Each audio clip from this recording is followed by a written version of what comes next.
So the polymerase chain reaction is an end run around cloning very often. So what do you need to do PCR? Well, like every other technique I've shown you, you do need some knowledge of the DNA sequence that you're after. Enough knowledge in this case to make primers. Now in PCR, you're going to make primers for both strands of DNA in the region of interest. That means the sequence of DNA that you wish to make a lot of. So you're going to need primers for both strands. We call them opposing primers. You'll see that in a moment. And they will be positioned in the DNA when they form the H bonds with their complements at some distance apart. Another clever part of PCR was the use of thermophilic DNA polymerases that are not inactivated by heat. The result was that DNA could be geometrically amplified, meaning essentially the amount of DNA that you start with can be doubled every time you do one of these reactions. After 25 or 35 cycles of doing this, you're going to have very large amounts of DNA. So the first thing we have to do is make the synthetic oligonucleotide primers. Here's the sequence of both strands of a known gene in Drosophila.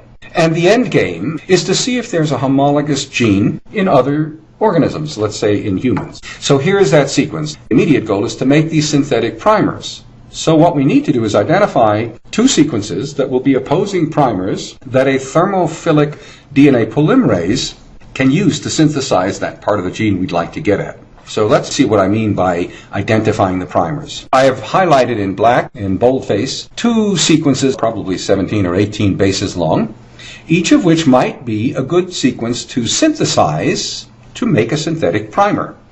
When we make the primer, we're going to synthesize them in an appropriate direction. So the top one, just shown now in red with the arrow pointing to the right, would read GT, GG, AT, etc., ending in TGA at the 3' end.